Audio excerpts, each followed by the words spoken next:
میں مبلغ بنوں سنتوں کا، خوب چرچا کروں سنتوں کا، ہو کرم بحر خاک مدینہ۔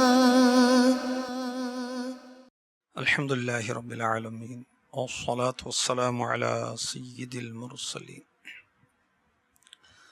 اما بعد فاعوذ باللہ من الشیطان الرجیم، بسم اللہ الرحمن الرحیم، الصلاة والسلام علیک یا رسول اللہ وعلی آلک واصحابک یا حبیب اللہ، الصلاة والسلام علیک یا نبی اللہ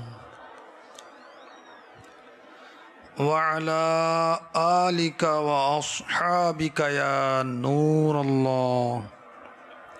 حضرت سیدنا ابن وہب رحمۃ اللہ تعالی علیہ سے روایت ہے، حضرت سیدنا کعب رضی اللہ تعالی عنہ ام المؤمنین عائشہ صدیقہ طیبہ طاہرہ عابدہ زاہدہ رضی اللہ تعالی عنہ کی خدمت میں حاضر ہوئے تو رسول پاک صلی اللہ علیہ وسلم کا تذکرہ کیا، لوگوں نے پیارے آقا علیہ الصلوۃ والسلام کا ذکر خیر کیا تو حضرت سیدنا کعب رضی اللہ تعالی عنہ نے فرمایا، ہر دن یعنی ڈیلی 70,000 فرشتے اترتے ہیں جو اللہ کے حبیب کی مبارک قبر کو گھیر لیتے ہیں، اپنے پر بچھا دیتے ہیں اور رسول رحمت صلی اللہ علیہ وسلم پر درود پڑھتے ہیں۔ جب شام ہوتی ہے تو یہ 70,000 فرشتے آسمان کی طرف چڑھ جاتے ہیں اور دوسرے فرشتے اترتے ہیں، وہ بھی اسی طرح کرتے ہیں، یعنی اللہ کے حبیب پر درود پڑھتے ہیں، یہاں تک کہ جب زمین کھلے گی تو حضور اکرم صلی اللہ علیہ وسلم 70,000 فرشتوں کے جھرمٹ میں نکلیں گے جو حضور کو پہنچائیں گے صلی اللہ تعالی علیہ وسلم۔ ہمیشہ سارے فرشتے ہمارے آقا علیہ الصلوۃ والسلام پر درود بھیجتے ہیں، مومنوں پڑھتے رہو تم اپنے آقا پر درود، مومنوں پڑھتے رہو تم اپنے آقا پر درود، ہے فرشتوں کا وظیفہ الصلاۃ والسلام، ہے فرشتوں کا وظیفہ الصلاۃ والسلام۔ تو فرشتے ہمیشہ ہمارے نبی پر درود بھیجتے ہیں۔ 70,000 وہ ہیں جن کو عمر میں ایک بار بارگاہ رسالت میں حاضری کی اجازت ملتی اور میرے آقا علیہ الصلوۃ والسلام کی برکتیں حاصل کرنے کے لیے یہ حاضری دیتے ہیں۔ جو فرشتہ ایک بار حاضری دیتا ہے دوبارہ حاضری کا شرف نہیں ملتا۔ ایک بار فرشتے آندے نے مڑ دوجی واری نہیں ملتی، او یار دے امتی نے جڑے مڑ مڑ کے بلائے جاندے، سبحان اللہ۔ تو فرشتہ ایک بار حاضری دے دوبارہ حاضری کا شرف نہیں ملتا، ساری عمر میں آدھے دن کی حاضری نصیب ہوتی ہے۔ جب قیامت قائم ہوگی تو اس دن کی ڈیوٹی والے فرشتے اپنی جھرمٹ میں لے کر ہمارے آقا علیہ الصلوۃ والسلام کو رب تعالی کی بارگاہ میں پہنچائیں گے، کس طرح؟ دولہا کی طرح۔ باراتی ساتھ ہو دولہا کے جب میدان محشر میں، باراتی کون ہوں گے؟ 70,000 فرشتے۔ باراتی ساتھ ہوں دولہا کے جب میدان محشر میں، اس وقت بنوں میں تیرا ثنا خواں یا رسول اللہ، اس وقت بنوں میں تیرا ثنا خواں یا رسول اللہ۔ اللہ اکبر۔ 70,000 فرشتے صبح آتے ہیں اور 70,000 فرشتے شام آتے ہیں، کتنے ہو گئے؟ 1,40,000، 1,40,000 فرشتے روز بارگاہ رسالت میں حاضری دیتے ہیں۔ جو ایک بار آئے دوبارہ نہ آئیں گے، رخصت ہی بارگاہ سے بس اس قدر کی ہے۔ معصوموں کو ہے عمر میں صرف ایک بار بار، آسی پڑے رہے تو صلاح عمر بھر کی ہے۔ صلو علی الحبیب صلی اللہ تعالی علی محمد۔ اشہر حج، حج کے مہینے شروع ہو گئے، شوال، ذوالقعدہ اور ذوالحجہ کے 10 دن، یہ حج کے ایام ہیں۔ تو انشاءاللہ آج ہم حج کی فضیلت اور کعبے کی شان و شوکت کے بارے میں سنیں گے۔ سبحان اللہ۔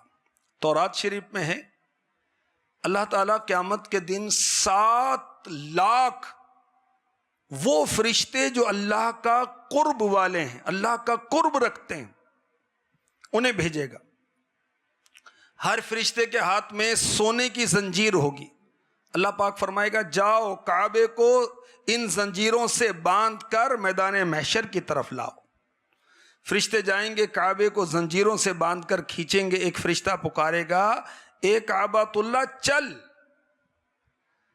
کعبۃ اللہ المشرفہ کہے گا میں نہیں چلوں گا جب تک میری بات پوری نہ ہو، میرا سوال پورا نہ ہو جائے۔ فرشتہ پکارے گا تو سوال کر۔ کعبہ اللہ کی بارگاہ میں عرض کرے گا یا اللہ، جو میرے پڑوس میں مسلمان دفن ہیں ان کے حق میں میری شفاعت قبول کر۔ تو کعبہ ایک آواز سنے گا میں نے تیری درخواست قبول فرما لی۔ سبحان اللہ۔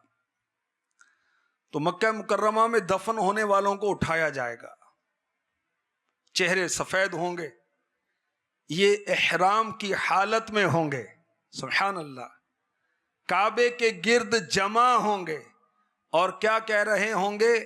لبیک اللہم لبیک لبیک لا شریک لک لبیک ان الحمد والنعمت لک والملک لا شریک لک لبیک اللہم لبیک لبیک لا شریک لک لبیک ان الحمد والنعمت لک والملک لا شریک لک لبیک اللہم لبیک لبیک لا شریک لک لبیک ان الحمد والنعمت لک والملک لا شریک لک۔ مکے میں جو دفن ہونے والے مسلمان ہیں وہ کعبے کے گرد ہوں گے، احرام کی حالت میں ہوں گے اور لبیک یعنی تلبیہ پڑھ رہے ہوں گے۔ فرشتے کہیں گے کعبہ چل۔ کعبہ کہے گا میں نہیں چلوں گا جب تک میری درخواست قبول نہ ہو جائے۔ آسمان سے فرشتہ پکارے گا مانگ تجھے دیا جائے گا۔ کعبہ کہے گا یا اللہ پاک، تیرے بندے دور دور سے گرد آلود اکٹھے ہو کر میرے پاس آئے، گھر والوں کو چھوڑ دیا، بال بچوں کو چھوڑ دیا، رشتہ داروں کو چھوڑ دیا، تیری فرما برداری کے لیے میری زیارت کے شوق میں تیرے حکم کے مطابق حج کرنے آ گئے۔ تو میں تجھ سے سوال کرتا ہوں ان کے حق میں میری شفاعت قبول فرما۔ سبحان اللہ۔ ان کو، کن کو؟ جو اللہ کی رضا کے لیے حج کرنے آئے، ان کو قیامت کی گھبراہٹ سے امن عنایت ہو، انہیں میرے گرد جمع کر دے. فرشتہ کہے گا اے کعبہ ان میں ایسے لوگ بھی ہیں جنہوں نے تیرے طواف کے بعد گناہ کیے اور گناہوں پر اصرار کیا اور اپنے اوپر جہنم کو واجب کر لیا. کعبہ عرض کرے گا یا اللہ ان گناہگاروں کے حق میں بھی میری شفاعت قبول فرما جن پر جہنم واجب ہو چکا. اللہ پاک فرمائے گا میں نے ان کے حق میں بھی تیری شفاعت قبول فرمائی. فرشتہ آواز دے گا جس نے کعبے کی زیارت کی تھی وہ اور لوگوں سے سیپریٹ ہو جائے, الگ ہو جائے. اللہ تعالیٰ ان سب کو جنہوں نے کعبے کی زیارت کی تھی کعبے کے گرد جمع فرمائے گا. ان کے چہرے نورانی ہوں گے, سفید ہوں گے, جہنم سے بے خوف طواف کرتے ہوئے تلبیہ کہیں گے لبیک اللہم لبیک لبیک لا شریک لک لبیک ان الحمد والنعمت لک والملک لا شریک لک. یعنی وہ کعبے کا طواف کر رہے ہیں, وہ جہنم سے بے خوف ہیں. فرشتہ پکارے گا اے کعبۃ اللہ چل. کعبہ کہے گا, کعبہ تلبیہ پڑے گا لبیک اللہم لبیک والخیر کلہ بیدیک لبیک لا شریک لک لبیک ان الحمد والنعمت لک والملک لا شریک لک. فرشتے کعبے کو کھینچ کر میدان محشر میں لے جائیں گے. تو جن خوش نصیبوں نے کعبے کی زیارت کی, کعبہ قیامت کے روز ان کی شفاعت کرے گا, اللہ کی بارگاہ میں سفارش کرے گا, انہیں جہنم سے بچائے گا. سبحان اللہ. کعبے کی رونق کعبے کا منظر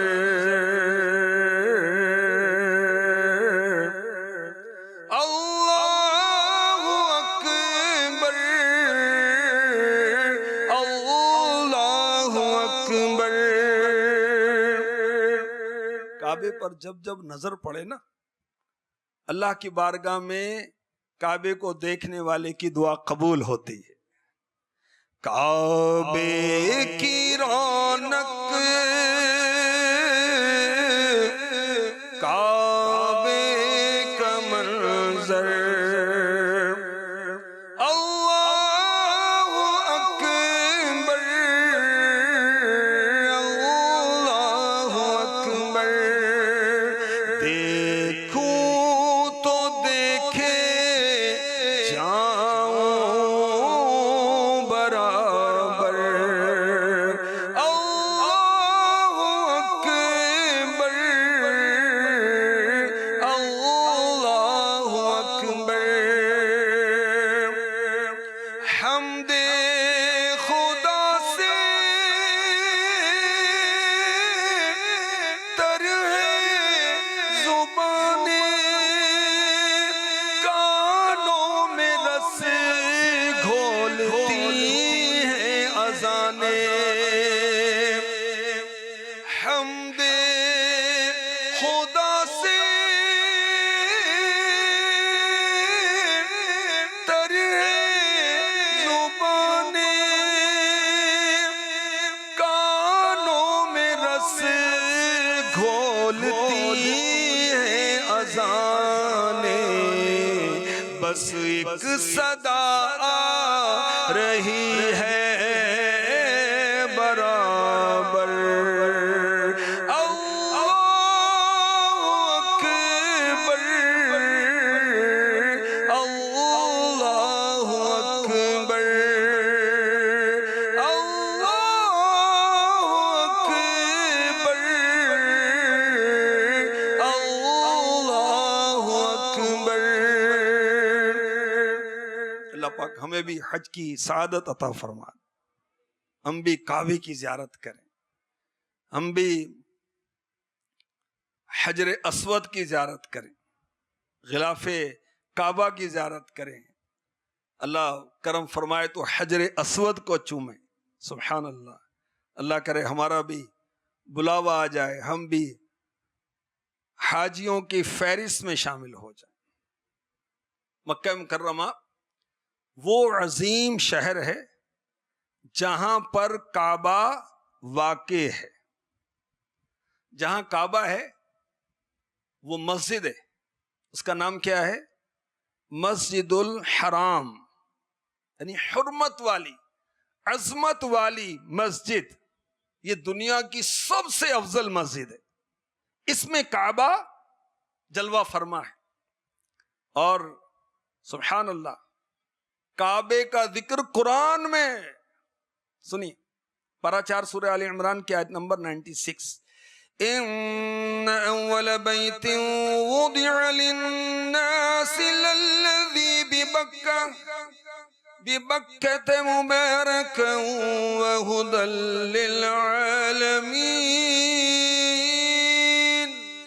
بے شک سب میں پہلا گھر جو لوگوں کی عبادت کو مقرر ہوا وہ ہے جو مکے میں ہے، برکت والا اور سارے جہاں کا رہنما.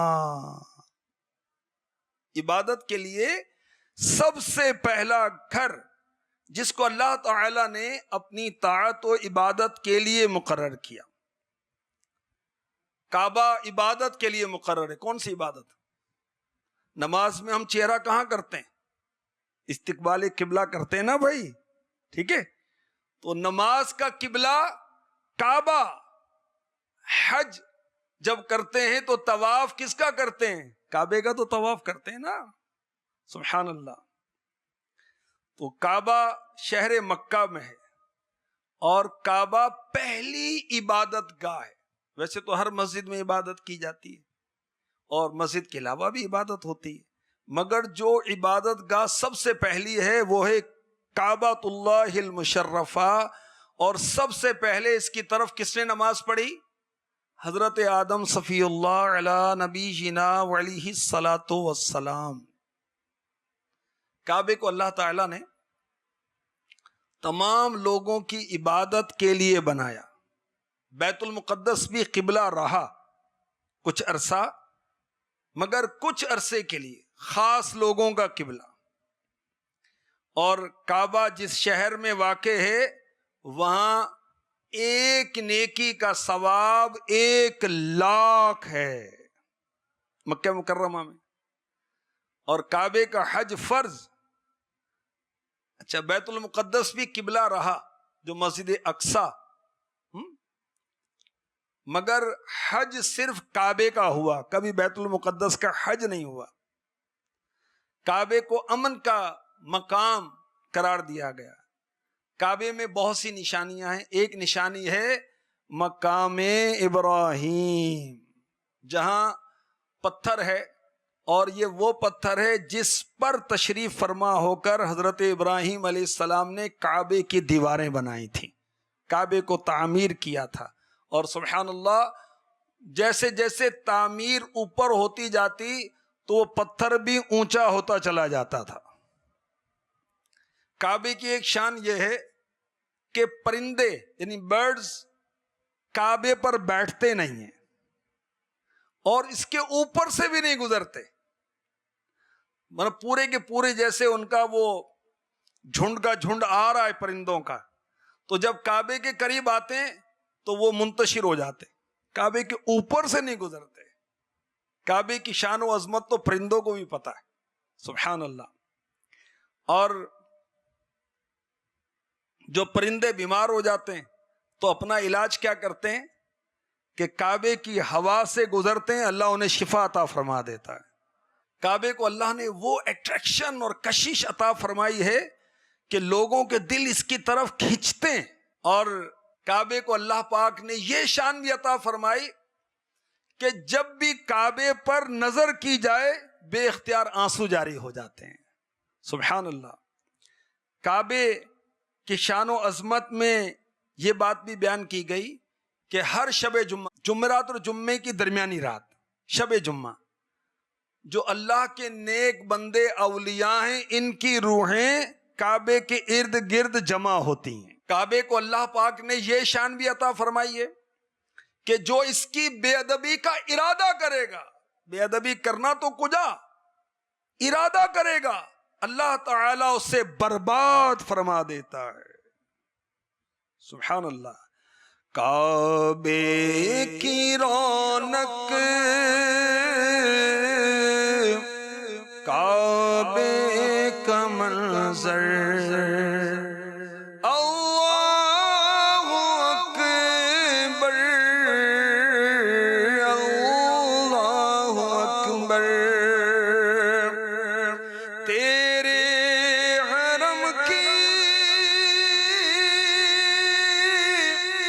کیا بات مولا،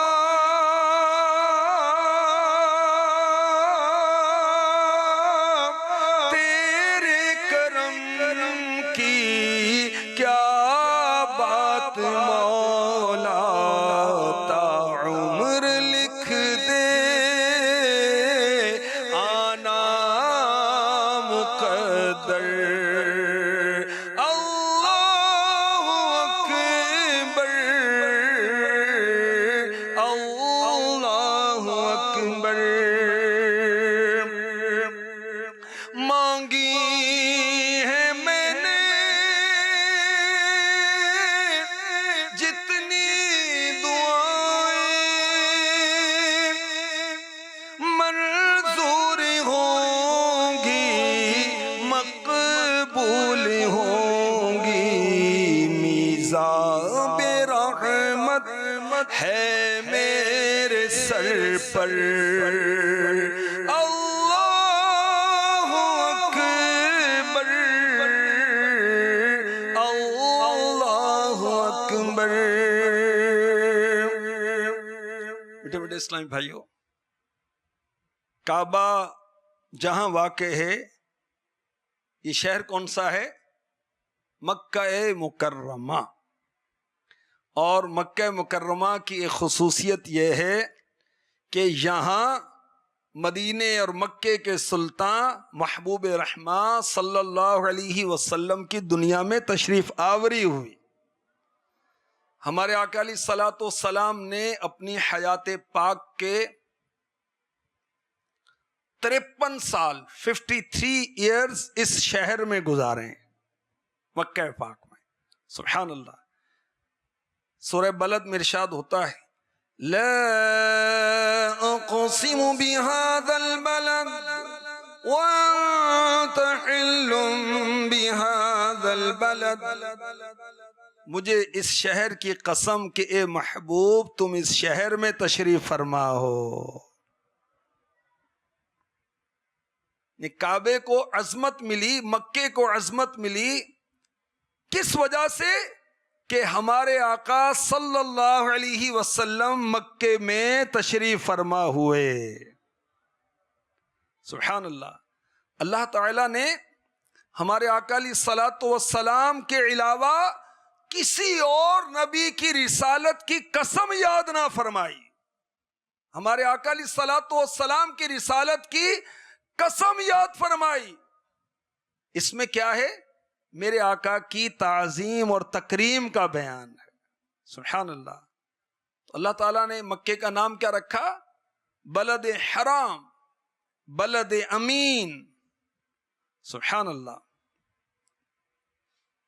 اور اعلیٰ حضرت نے کتنے اچھے انداز سے وہ کہا، وہ خدا نے ہے مرتبہ تجھ کو دیا، نہ کسی کو ملے نہ کسی کو ملا، کہ کلام مجید نے کھائی شہا، تیرے شہر و کلام و بقا کی قسم. ہمارے آقا علیہ الصلوۃ والسلام کے شہر مکہ کی قسم اللہ تعالیٰ نے یاد فرمائی. سبحان اللہ. تو مکہ وہ شہر ہے جہاں کی گلیوں نے ہمارے آقا کے قدم چومے ہیں. مکہ وہ شہر ہے کہ جہاں کی ہواؤں میں ہمارے آقا کے سانس مبارک شامل ہیں. ادھر روح کی ہر تہ میں سنبھالوں تجھ کو، اے ہوا تو نے تو سرکار کو دیکھا ہوگا. یہ وہ ہوائے مکے کی جس میں میرے نبی کے مبارک سانس شامل ہیں. یہ مکہ مکرمہ وہ شہر ہے جہاں کے پتھروں نے، جہاں کے درختوں نے میرے نبی کی زیارت کی ہے. یہ وہ پاکیزہ شہر ہے جہاں میرے آقا علیہ الصلوۃ والسلام کی ولادت ہوئی، آپ کا مبارک بچپن گزرا، آپ کے جوانی کے خوبصورت لمحات گزرے. یہی وہ شہر ہے جہاں ہمارے آقا نے نبوت کا اعلان فرمایا. اور یہی مکہ مکرمہ وہ شہر ہے جہاں سے میرے نبی نے اسلام کی تبلیغ کا آغاز فرمایا. اور یہی وہ مبارک شہر ہے جہاں کعبہ موجود ہے. سبحان اللہ. کعبے کے کچھ آداب بھی ہم سنتے ہیں. کعبے کا ایک ادب یہ ہے کہ ہم اس کی طرف پاؤں نہ پھیلائیں. اور وہ دنیا میں دور دراز ہزاروں لاکھوں کلومیٹر دور، مگر کعبے کی طرف مسلمان پاؤں نہیں کرتے. دیکھو کتنے کعبے کی عظمت. سبحان اللہ. اور کعبے کی طرف رک کر کے تھوکنا نہیں چاہیے. اب کعبہ تو بظاہر بہت دور ہے، لیکن اس کا ادب ہے، احترام ہے کہ اس جانب تھوکنا نہیں، کعبے کو برے الفاظ سے یاد نہیں کرنا، ہر طرح سے اس کی بے ادبی سے بچنا ہے، اس سے محبت کرنی. سبحان اللہ. شروع اسلام میں قبلہ تھا بیت المقدس، یعنی اس کی طرف رک کر کے نماز پڑھی جاتی تھی. بعد میں قبلہ قرار پایا بیت اللہ شریف، کعبۃ اللہ المشرفہ، جو اب تک اور قیامت تک وہ مسلمانوں کا قبلہ ہے. اس کا واقعہ بڑا ایمان افروز ہے. سورہ بقرہ کی آیت نمبر 144 میں اس کا بیان ہے، قد نرى تقلب وجهك في السماء. ہم دیکھ رہے ہیں بار بار تمہارا آسمان کی طرف منہ کرنا. ہمارے آقا علیہ الصلوۃ والسلام ہجرت فرما کر مکے سے مدینے آئے تو ابھی بھی حکم یہی ہے کہ بیت المقدس کی طرف منہ کر کے نماز ادا کی جائے. تو اللہ کے محبوب علیہ الصلوۃ والسلام حکم خداوندی کی پیروی کر کے نمازیں پڑھتے ہیں، مگر دل میں خواہش یہ تھی کہ کعبے کو مسلمانوں کا قبلہ بنایا جائے. وجہ کیا تھی؟ کہ کعبہ حضرت ابراہیم علیہ السلام کا قبلہ تھا. کعبہ کثیر انبیاء کرام علیہم الصلاۃ والسلام کا قبلہ تھا. اور جب مسلمان کعبے کی طرف، بیت المقدس کی طرف منہ کر کے نماز پڑھنے لگے تو یہودی یہ غرور کرتے تھے، فخر کرتے تھے، تو مسلمان ہمارے دین کی مخالفت کرتے ہیں، نماز ہمارے قبلے کی طرف منہ کر کے پڑھتے ہیں. تو اس لیے میرے آقا علیہ الصلوۃ والسلام کی خواہش تھی، قلب مبارک کی تمنا تھی کہ کعبے کو قبلہ بنا دیا جائے. سبحان اللہ.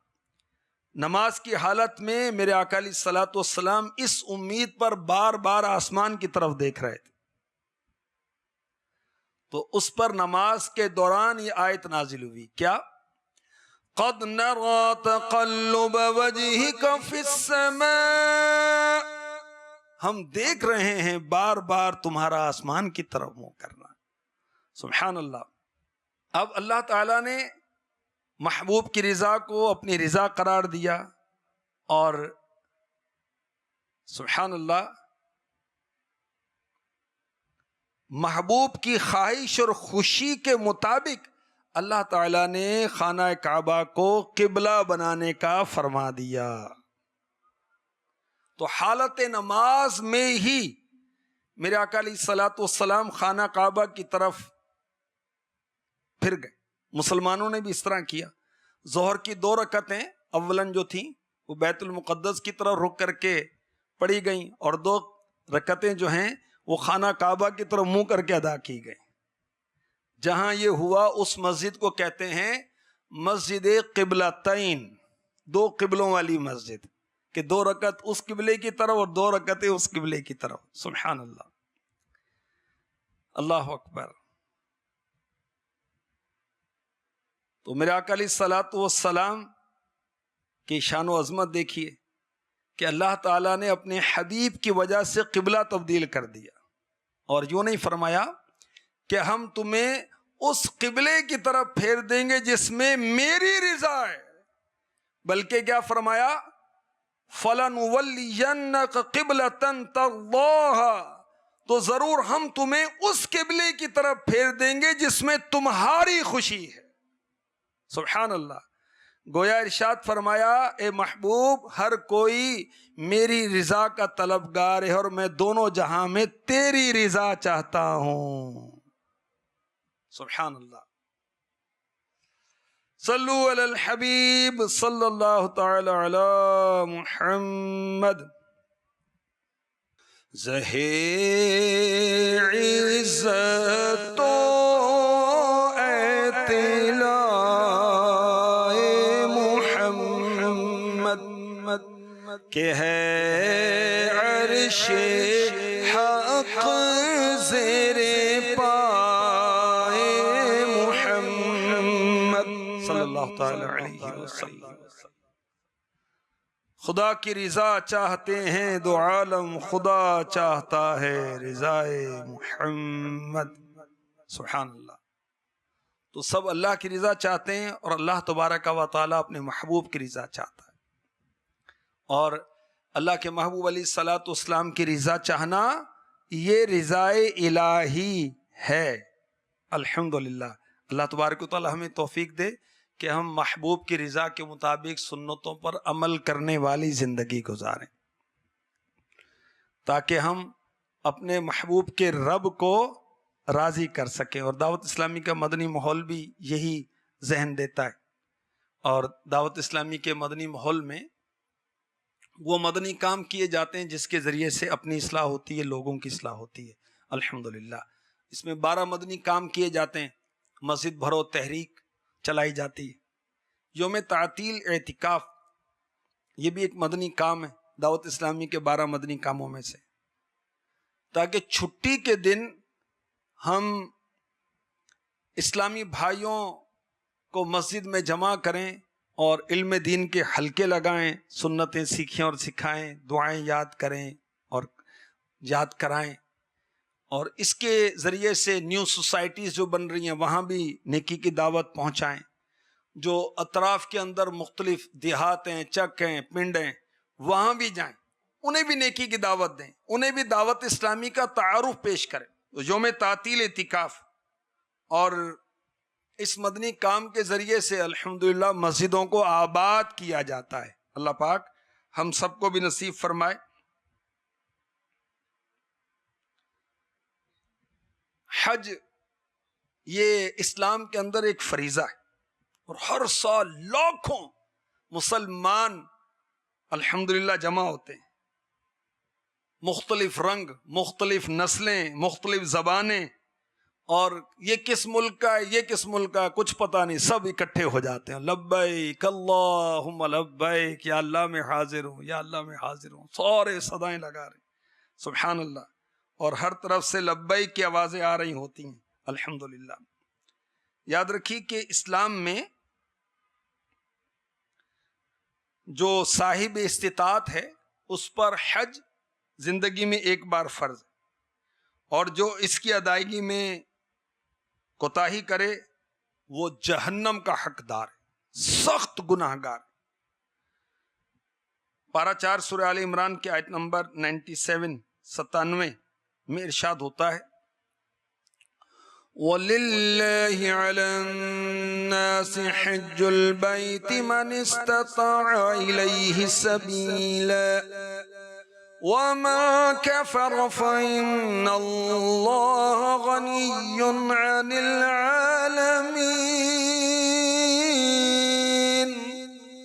اور اللہ کے لیے لوگوں پر اس گھر کا حج کرنا ہے جو اس تک چل سکے، اور جو منکر ہو تو اللہ سارے جہان سے بے پرواہ۔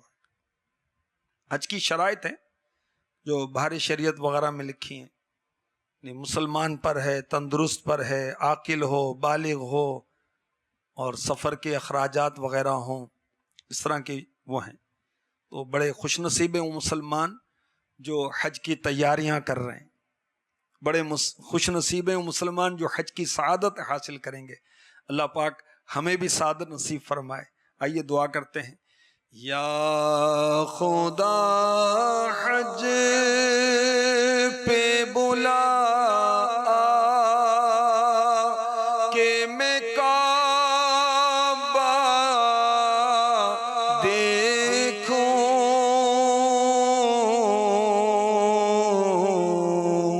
کاش ایک بار میں پھر میٹھا مدینہ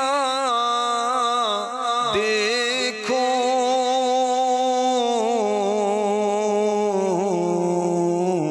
آمین آمین بجاہ النبی الامین صلی اللہ تعالی علیہ وسلم. ہمارے پیارے پیارے آقا علیہ الصلوۃ والسلام نے فرمایا جو حج کے ارادے سے نکلا پھر فوت ہو گیا، اللہ پاک اس کے لیے قیامت تک حج کرنے کا ثواب لکھے گا.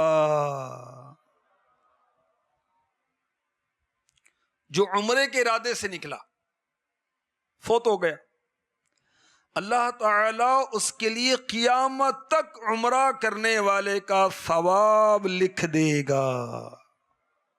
بڑا خوش نصیب حاجی جس کو سفر حج میں موت آ جائے. مرنا تو ہے ہی، بچے گا کون؟ سب کے لیے موت ہے، لیکن سفر حج میں موت آ جائے، ہائے ہائے کیا پوچھنا. قیامت تک اس کے لیے حج کا ثواب ہے. عمرہ کرنے گیا فوت ہو گیا، قیامت تک اس کے لیے عمرے کا ثواب ہے. مزید سنیے، میرے آقا علیہ الصلوۃ والسلام نے ارشاد فرمایا جب تم کسی حاجی سے ملاقات کرو تو اس کو سلام کرو، اسے ہاتھ ملاؤ، اس سے کہو کہ وہ اپنے گھر میں داخل ہونے سے پہلے تمہارے لیے بخشش کی دعا کرے، کیونکہ حاجی کی مغفرت ہو چکی ہے. اور ماشاءاللہ ہمارے ہاں یہ ہے بھی، رواج بھی ہے کہ حاجی جو آتا ہے اس سے دعا کرواتے ہیں. بہت اچھا ہے، حاجیوں سے دعائیں کروانی چاہیے. بلکہ حج ہو جائے، اب تو نظام فاسٹ ہے، تو موبائل پر ہی واٹس اپ کر دیں بھائی، دعا کے لیے درخواست کر دیں میرے لیے دعا کر دو بھائی. بلکہ میدان عرفات کے لیے کہ میدان عرفات میں دعا کر دیں، اور جب واپس آئے پھر بھی ملاقات کا شرف حاصل کریں، پھر دعا کروائیں بھائی. ماشاءاللہ میرے آقا صلی اللہ علیہ وسلم نے فرمایا حج کیا کرو، کیونکہ حج گناہوں کو اس طرح دھو دیتا ہے جیسے پانی میل کو دھو دیتا ہے. سبحان اللہ. میرے آقا صلی اللہ علیہ وسلم نے فرمایا حاجی اپنے گھر والوں میں سے 400 مسلمانوں کی شفاعت کرے گا. 400 کی.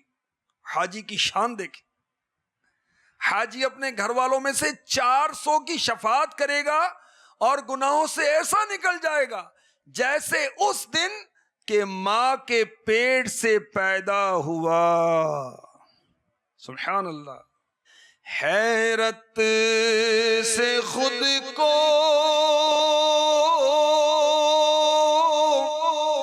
کبھی دیکھتا ہوں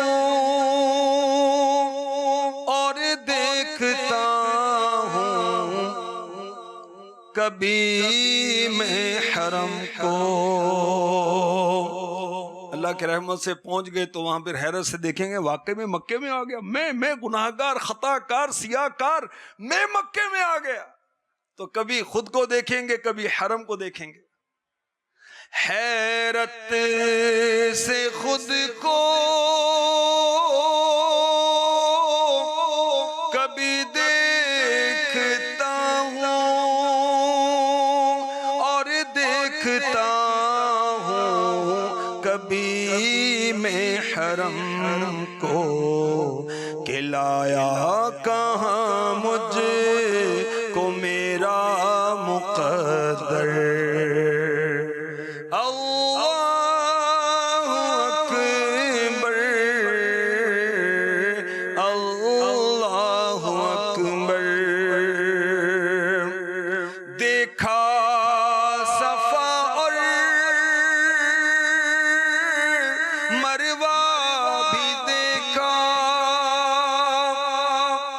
مروہ کیا ہے؟ یہ دو پہاڑیاں ہیں جس کے درمیان حضرت سیداتنا ہاجرہ رضی اللہ تعالی عنہا دوڑی تھیں، حضرت اسماعیل علیہ السلام کو پانی پلانا چاہتی تھیں، تو آپ ان دو پہاڑیوں کے درمیان دوڑ رہی تھی، کوئی قافلہ نظر آئے، اس سے میں پانی مانگ کر اپنے لاڈلے کو پلاؤں۔ تو حاجی بھی اب صفا مروہ کی سعی کرتے ہیں، ان کے درمیان دوڑتے ہیں، اس پیاری ادا کو ادا کرتے ہیں۔ سبحان اللہ۔ دیکھا صفا اور مروہ بھی دیکھا، رب کے کرم کا جلوہ بھی دیکھا، دیکھا وہاں ایک سروں کا سمندر، اللہ اکبر اللہ اکبر۔ تو اللہ تبارک و تعالیٰ کی رحمتیں، مہربانیاں، عنایتیں حاجی پر کتنی کہ حاجی کے گناہ معاف ہو جاتے ہیں، اس کو بخشش کے پروانے عطا ہوتے ہیں، حاجی کو 400 مسلمانوں کی شفاعت و سفارش کا اللہ تعالیٰ اختیار عطا فرماتا ہے۔ حج کے ارادے سے نکلے، فوت ہو جائے، قیامت تک حج کا ثواب۔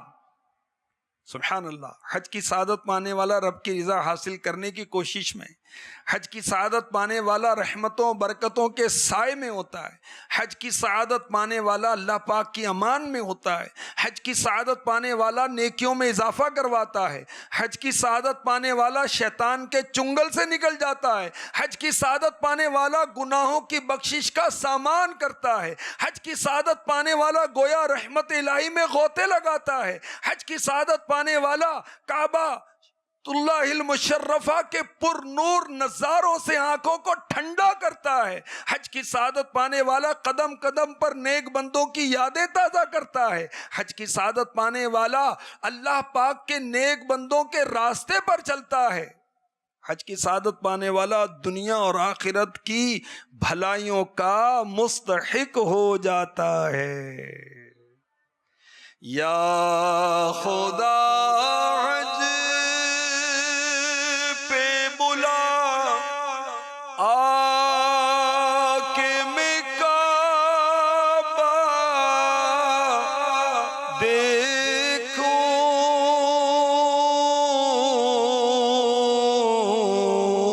کاش ایک بار میں پھر میٹھا مدینہ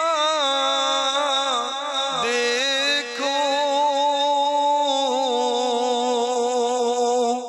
آمین۔ میرے آقا صلی اللہ علیہ وسلم نے فرمایا، جس نے گن کر طواف کے 7 پھیرے کیے پھر 2 رکعتیں ادا کی، یہ ایک غلام آزاد کرنے کے برابر ہے، اور طواف کرتے ہوئے آدمی کے ہر قدم کے بدلے اس کے لیے 10 نیکیاں لکھی جاتی ہیں، اس کے 10 گناہ مٹا دیے جاتے ہیں، 10 درجات بلند کر دیے جاتے ہیں۔ سبحان اللہ۔ جو بیت اللہ کے طواف کے 7 پھیرے کرے، اس میں کوئی بیہودہ بات نہ کرے، ہمارے آقا علیہ الصلوۃ والسلام نے فرمایا، تو یہ ایک غلام آزاد کرنے کے برابر ہے۔ کاش ہمیں بھی کعبے کا طواف کرنا نصیب ہو جائے۔ سبحان اللہ۔ اللہ کے نیک بندے، ہمارے اسلاف، ہمارے بزرگ، یہ کیسے حج کرتے تھے اور کعبے کو جب دیکھتے تھے ان کی کیفیت کیا ہوتی تھی، ایک بڑی حسین جھلک ملاحظہ فرمائیں۔ حضرت سیدنا ابو جعفر محمد بن علی بن حسین رحمۃ اللہ تعالی علیہ یہ حج کے لیے نکلے، مسجد الحرام میں داخل ہوئے تو کعبے پر نظر پڑی تو رونے لگے، آپ کی آواز رونے کی بلند ہو گئی۔ عرض کی گئی، کسی نے کہا کہ لوگ آپ کو دیکھ رہے ہیں، آپ آواز آہستہ کر۔ فرمایا، میں کیوں نہ روؤں، شاید میرے رونے کی وجہ سے اللہ مجھ پر رحمت فرما دے اور قیامت کے دن میں کامیاب ہو جاؤں۔ پھر خانہ کعبہ کا آپ نے طواف کیا اور مقام ابراہیم پر نماز پڑھی۔ اللہ اکبر۔ جب آپ نے سجدے سے سر اٹھایا تو سجدے کی جگہ آپ کے آنسوؤں سے تر بتر تھی. اللہ اکبر. مولا سبھی اور کیا چاہتا ہے، بس مغفرت کی عطا چاہتا ہے. مولا سبھی اور کیا چاہتا ہے، بس مغفرت کی عطا چاہتا ہے. بخشش کے طالب پہ اپنا کرم کر. اللہ اکبر، اللہ اکبر، اللہ اکبر، اللہ اکبر. مقبول حج کی نشانیاں امام غزالی نے کچھ بیان کی ہیں، وہ بھی عرض کیے دیتا ہوں مختصراً. مقبول حج کی ایک نشانی یہ ہے کہ حاجی جن نافرمانیوں میں پہلے مبتلا تھا ان کو چھوڑ دے، برے دوستوں کو چھوڑ دے، کھیل کود اور غفلت والی محفلیں چھوڑ دے. اعلیٰ حضرت فرماتے ہیں کہ مقبول حج کی ایک نشانی یہ ہے کہ پہلے سے اچھا ہو کر پلٹے. ایک مقبول حج کی نشانی بہار شریعت میں یہ لکھی ہے کہ ضرورت سے زیادہ سامان لے اور اپنے ساتھیوں کی مدد کرے، فقیروں پر صدقہ کرے. ایک مقبول حج کی نشانی مفتی احمد یار خان نعیمی رحمۃ اللہ تعالی علیہ نے مرآت میں لکھی کہ مقبول حج وہ ہے جو لڑائی جھگڑے سے خالی ہو، گناہ سے خالی ہو، ریاکاری سے خالی ہو اور صحیح ادا کیا جائے. ایک مقبول حج کی نشانی عبد المصطفیٰ اعظمی صاحب نے لکھی کہ مقبول حج وہ ہے جس کے دوران حاجی کوئی گناہ نہ کرے، محض اللہ کی رضا کے لیے کرے. سبحان اللہ. حج کا شرف ہو پھر عطا یا رب مصطفیٰ، میٹھا مدینہ پھر دکھا یا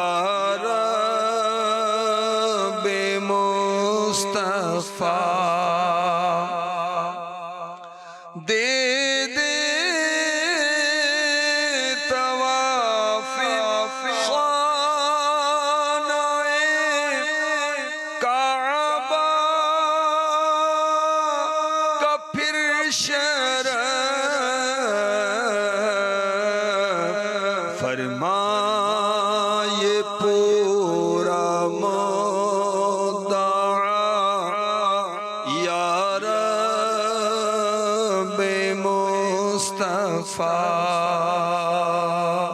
آمین بجاہ النبی الامین صلی اللہ تعالی علیہ وسلم. میں مبلغ بنوں سنتوں کا، خوب چرچا کروں سنتوں کا، ہو کرم بحر خاک